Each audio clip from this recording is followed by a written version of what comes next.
Este año fue bastante convulsionado también en América Latina, con situaciones que se han vivido en distintos países como Venezuela, Bolivia, Chile, los casos más cercanos. ¿Y qué pasa en la región? Y sobre todo en aquellos países en los cuales hay gobiernos de tinte más autoritario. Para abordar esta problemática nos acompaña el doctor Luis Sarazaga. Luis, bienvenido, como siempre, un placer. Muchas gracias por estar en el programa. Para mí es un gusto estar acá en el programa, y un programa que tiene tanta audiencia que lo veo cuando lo saludan al doctor Corne siempre en la calle.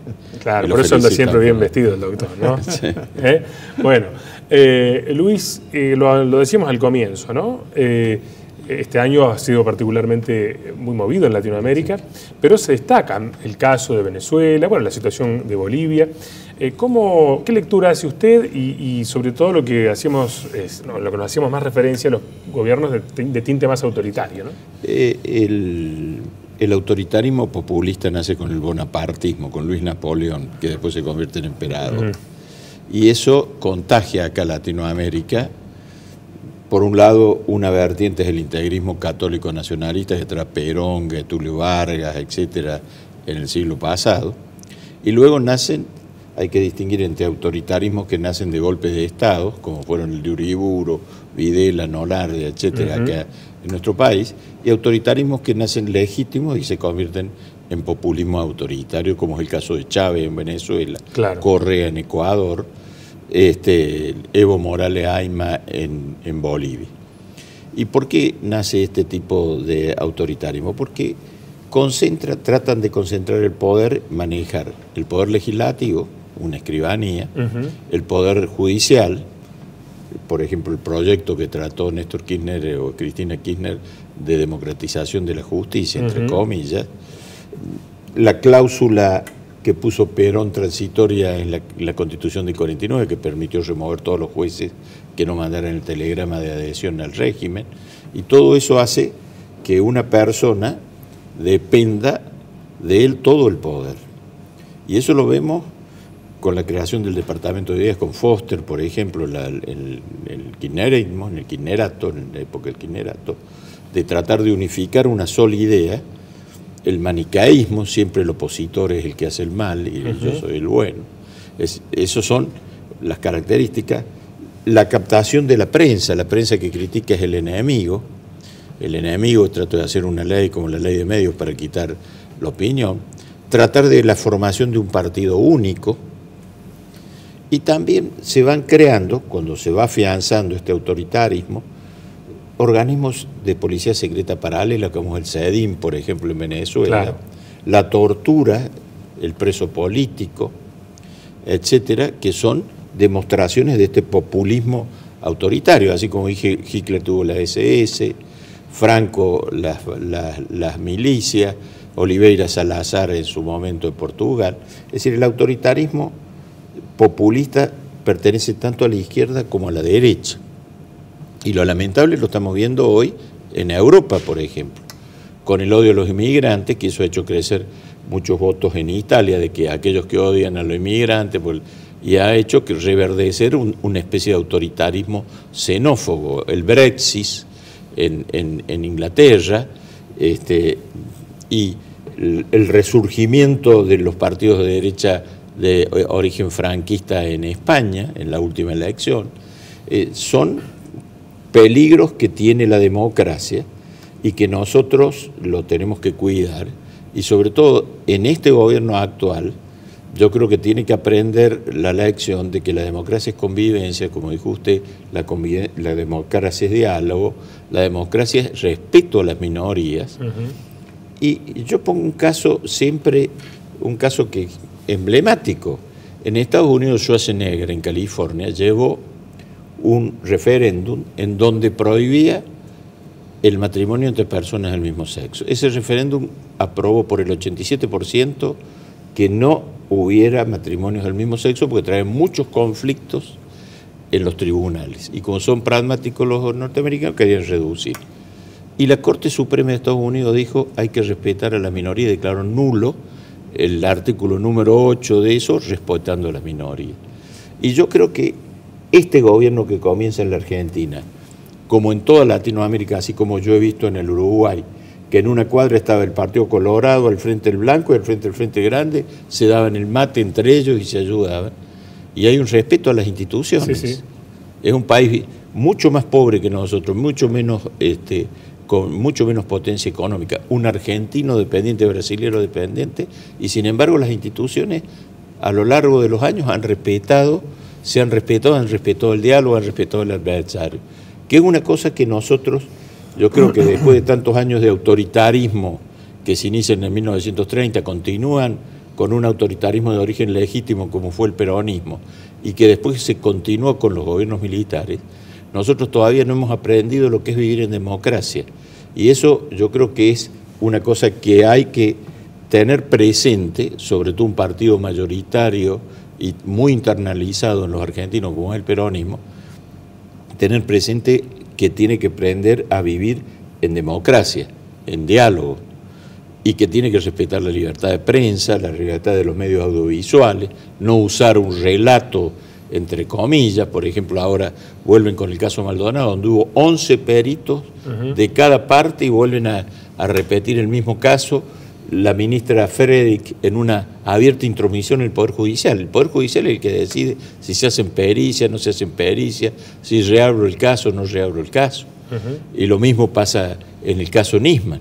Entonces, todo eso que se utiliza el relato y después se adecua a los hechos, es una demostración de autoritarismo que yo creo que tenemos que reflexionar todos los argentinos que están viendo en este momento este canal, reflexionar que el país no solamente se arregle económicamente, sino se tiene que arreglar primero el diálogo, primero la educación y después se va a arreglar la economía.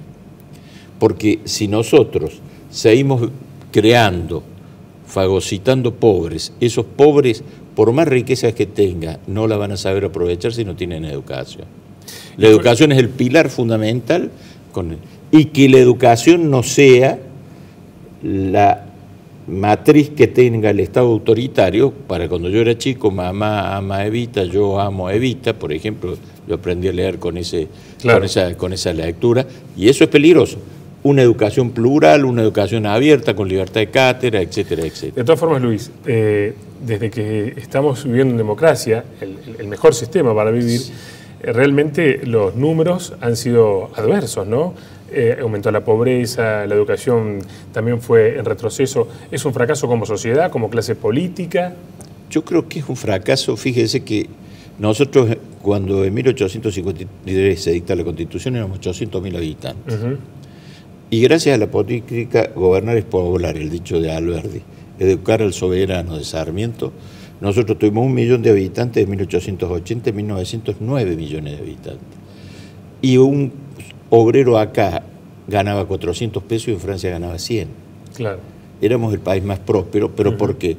Porque la ley 1420 multiplicó las escuelas por el país, pasamos de tener casi un 90% de alfabetismo a ser el país más alfabetizado en ese momento del mundo, en progreso de alfabetización, y hoy abandonamos eso.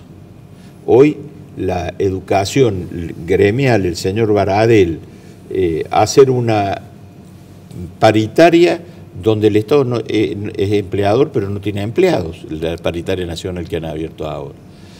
Yo creo que lo que hay que tener cuidado en la educación es hacer concursos, revisar cómo se hace en todas partes del mundo, cómo dan las clases, hacer encuestas, cuidar, porque ese es el pilar para el crecimiento, para erradicar la pobreza y para el crecimiento económico y para el crecimiento de la dignidad del hombre. Claro. Si no lo tenemos a eso, hoy la Argentina dista mucho. Yo, cuando fui convencional constituyente, puse que los empleados tenían que entrar por concurso a la municipalidad y que no podía haber más empleados que el 1% de la población de la ciudad, porque eso es una estadística que me daba.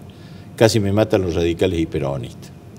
Nunca, que yo sepa, en la municipalidad siempre el gremio está boicoteando los concursos para entrar. Y eso se debe dar, por ejemplo, en el Poder Judicial se ha dado con éxito, que los empleados ingresen con concurso. Entonces, así evita el manejo político y el gasto público excesivo, porque cada vez que cambiamos de gobierno quedan los del otro gobierno y aumentan los de este gobierno. Y volviendo al tema que planteamos en el comienzo, los gobiernos de tinte más autoritario, el caso de Venezuela, ¿qué salida le ve a la situación política y social muy delicada? Hay un libro que escribió Carlos Sánchez Villamonte que se llama El acto revolucionario.